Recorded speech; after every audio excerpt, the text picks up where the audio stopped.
Welcome into the UFC 304 post-show. Brett Okamoto alongside Chael Sonnen, Laura Sanko, and Dean Thomas. We just wrapped up UFC 304 from Manchester, England. As I mentioned, 2 English champs for the first time ever in UFC history. One is still standing. That is Tom Aspinall. Leon Edwards losing to Belal Muhammad. Your opening thoughts on the main event, Chael? 23 years, 1 year, and 2 days. Dana White made a brand promise that in the UFC, the best will fight the best. And that's what we saw tonight. Nobody's protected and nobody is safe. And we have a new champion in the welterweight division. Very competitive fight. Any controversy here, though, to speak of? How did you score it? How did you? What kind of grade would you give the judges in their scoring of this card? I thought it was scored correctly. I was worried that we were headed toward some potential controversy because I do think there is a world in which it could have, in some cases, been given to Leon if you gave him the first round, which was close in my mind, and if those elbows at the end were enough to grab the last one. But on my scorecards, I had it 3-2 Belal Muhammad. Yeah, when you look at the scoring criteria, it's based on damage. Leon might have done more damage, but you still can't give it to him because he got outfought tonight. Belal went out there and competed the best, one of the best we've ever seen him compete. He outfought Leon Edwards, and he deserved to win tonight. Yeah, I think Laura put it really well there. The first round was very close, and that can sometimes set the tone for these 5-round fights. Let's take a look at the official judges' scorecards, and you can see that first round, there was a little bit of a split. Muhammad winning on Ben Cartilage's card, Derek Cleary, Clemens Werner, they both, Muhammad winning on 2 of those cards. It was Derek Cleary who gave the first round to Leon Edwards, and then a little bit of disagreement, and again in the 5th round. That was, of course, the round where Leon was being controlled for a very long time, but then landed those big elbows to finish the fight. But alas, it was not enough. Chael, what were sort of your expectations coming into this one? Were you surprised a little bit? It seemed like you were watching it. Yeah, and guys, we can talk the fight, or we can talk elements of the fight. There was no element that Belal didn't win. He won the wrestling, he won the jiu-jitsu, he won the defense. I couldn't believe he won the boxing, by the way. Everything. He won everything. He walked him down. When he, and I'm talking about Leon, was able to hold up to Colby Covington's pace, that's when I realized, hey, this guy can do it all. And I'm talking about Leon. Leon fought great tonight. It just turns out Belal's better, and I did not know that. Laura, your thoughts on just how the fight unfolded? And these guys were obviously very impressed with Belal. What were you impressed with? I was astounded by his ability to pressure. Absolutely astounded by his ability to walk Leon Edwards down, because I thought that's where he would struggle. I thought he would struggle in the boxing range where he had Leon against the fence, which is where he needed him to be. But his ability to walk forward, walk into Leon's range, not get hit hard enough to have issues, find the takedowns, and then control Leon when he got the opportunity to control him.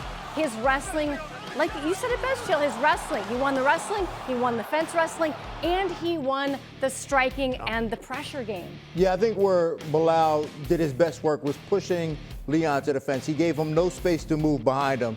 And then he did what we used to say back in the day. He juked him. Leon didn't know whether Belal was going to punch or shoot.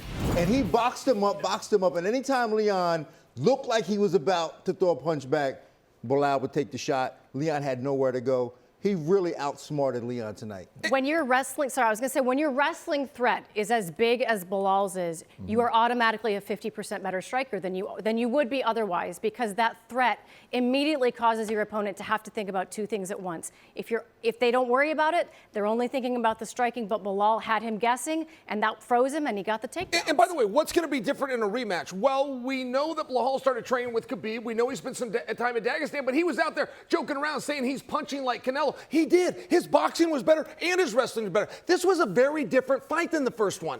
Oh, absolutely, because he had more confidence. I think the fact that he had more time to prepare and who he's been preparing with. Partially in that first and second round, I'm sitting there thinking, like, this might be the next Khabib. I mean, he really looked like Khabib at times. Like, he was going out there, he put so much pressure on him, just controlling him from all these different areas. He really looked outstanding. Well, for a guy who, let's just call it what it is, gets a lot of flack for, where are the highlights? Where are the knockdowns? There were a lot of highlights in this 25-minute fight. He was throwing Leon Edwards around. He was threatening submissions. He was winning the stand-up exchanges. I just want to directly give Belal Muhammad a lot of credit, and I want to give you an opportunity, Chael, to say something that you were saying as we were watching it. Is good for him, good for the guy, because he has had a very difficult road to get here. His road to this opportunity. I mean, this thing was was paved with hard luck. I remember when he had to go to Abu Dhabi. This is a main event fighter. In fact, when he fought Leon the first time, it was in a main event. Leon goes into world championship opportunities. Belal Muhammad, without a loss, goes to the undercard to take on an undefeated Cory Brady. I mean, I'm just sharing with you, Sean Brady, it is so impressive what he did. The podcast, the interview, sticking up for himself, campaigning, rallying, begging Dana White at times just for the opportunity. And then somewhere, guys, he found time to train because he's a better, I spit on you, Laura, I'm sorry about that. He's a better fighter tonight than he was when I watched these boys fight during COVID. And he made DC say it. He made him say it. He said, say it. I punch like Canelo. And I feel like that moment was almost as good for him as getting that belt, getting some respect, getting people to say it out loud. Belal Muhammad is a phenomenal welterweight, and he is a phenomenal striker in addition to being a phenomenal wrestler. Yeah, and I got to just piggyback off of what Chael was saying. No one has done the work like he has in order to get to this position. He was setting up his own signings at events. Yeah. He was doing stupid videos with me just in order to keep his name out there, and he was able to do it. And you can't deny that. You can't deny greatness. When you're good at something, you just can't be denied. And tonight he wouldn't be denied. I think those stupid videos helped get him to where he made it. I think it was tonight. too. You saw his own corner being very frustrated with him during the fight. Dean, what did you see in Leon? Obviously, you want to give Belal all the credit. But was this an off night for Leon? What mistakes did he make? What did you make of his performance? You know, one thing about Leon is that I always thought he had a hard time pulling the trigger and keeping it together. He's a great fighter with great skills. I mean, he might be the most skilled guy. In my opinion, he's probably still more skilled than Belal, but he just doesn't compete great all the time. And that's a big difference. Like, you can have all the skills, but sometimes you just don't compete great all the time. And tonight he didn't compete all that well. Like, he had moments, to me, like, he would have moments where he just was playing jiu-jitsu a little too long instead of letting go of positions and striking more. He allowed himself to get back up into a fence. You can't do that with a guy who you know is trying to pressure you. That was Belal's whole game, pressure him, and he allowed that to happen instead of just standing his ground, meeting him in the middle and said, okay, let's fight right here. When you compete with a guy and you have success, I'm going to give Leon success in the first fight because there was one completed round and he won it. When you do that, you must make first contact. You must reinforce everything that person's been feeling, everything that person is worried about, and that did not happen. Leon got off to a slow start. It was Muhammad that came across the ring. It was Muhammad that started the fight. And when you get out front in a race, if you can stay there, it's a real good way to win, and that's what Belal did tonight. Guys, I didn't know he was in that kind of condition. That was Khabib-esque. I agree with you, but it was equal to striking to grappling in terms of improvement. You generally don't have time to do both. Yep. That was an amazing performance. I'm asking you as a coach, how do you get better at both at the same time? I really haven't seen this kind of games before, Dean. Well, I mean, look at the positivity that he's been having all week. I mean, he's just been positive. If you've been watching the embedded episodes, he's been like, good energy, got my team around, we're going for a run, everything's great. And when you have that type of positivity, good things happen. It's just when you start making excuses, start talking about, oh, the time difference, oh, the weight cut is so hard, that's when you allow negativity to come in and you can't make no gains. But when you're positive about everything, the way Belal has been, you can make them gains. You open up the doors for gains. Chael, we're all sitting up here, and you said it. I didn't know he could strike like that. I didn't know he had cardio like that. Leon didn't either, and that's the problem. He did not expect the best possible version of Belal. He expected the version of Belal that you can watch video on. You have to anticipate that your opponent is going to be better than you have ever seen them before when that belt is on the line. And he assumed he was going to fight the Belal that we've seen in the last few fights, which is a very good Belal, but beatable. We saw another level, and I mean a big level up, and Leon was not expecting it. Very good analysis. And by the way, guys, it's always a question of what's next. I probably took your question, Brett, but I imagine at some point you're going to say, what's next? I don't know within the welterweight division. I mean, this is one of the things we're going to have to step back and look at it a little bit. We have some guys with some beautiful records. A couple of guys with some O's. Ian Gary's undefeated. Rachmanov's undefeated, but neither of them has stepped up and claimed this spot. I'll be very curious at the post-fight press conference. Yes, well, Chael absolutely did take what I was going to say next, and that is that our next segment actually is Who's Next, presented by Cuervo. Chael is very, very curious. He didn't give us an opinion of what could be next.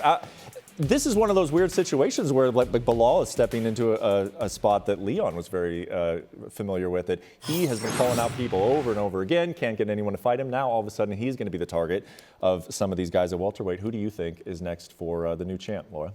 I personally think it will be Shavkat. I think Kamaru is an interesting thought, but I don't know that this is the fight that Kamaru would necessarily want. I think Shavkat is kind of all the rage right now. I love him. I think that that's a fight that a lot of people would want to see. He adds some spice to that combination. I think it'll be him. I think that makes sense, but I don't agree with you because I just can't see that on the marquee. I can't see that. I can't see the poster of Shavkat and Belal and people getting excited about that. You got to put Kamaru in this spot. Now, if Leon had won the fight, I go different. But if you got to put Kamaru in this spot because he's, believe it or not, the A side in the welterweight title fight. I do believe it. I don't know that he can get that opportunity. When we're talking about this, we're talking about what do we think Dana White's going to do. And I'll tell you what, Colby Covington is not totally out of the conversation. If Lahal would have made a call out right then after Colby with their history, we could have got something going. I want what you said, though. That's the fight I want. I did not even think of Kamaru. I think of him as a 185-pounder. I don't know if I'm willing to predict it, but that's the fight right there. Bring in Kamaru Usman. Bring in Usman. Wow. I can't wait. As soon as Dana White takes the podium, we're going to jump in and get a live shot from him, and maybe he will address the welterweight title picture because I agree with both of you. I think it will be Kamaru. And you do? I love that you're talking about Shavkat, and I think Shavkat's going to be there, and he deserves to be there. But Kamaru's near the end of his career. Sure. This is a business, you know. They want recognizable names up there. That is a sellable fight, and then you put Shavkat on the exact same card. You build him up in the process. You make it known that he's going to be next. I think Kamaru might have gotten a title shot just by Belal Muhammad winning this fight. We will see. You and Dean got him a title shot. Go ahead. That was beautiful, though.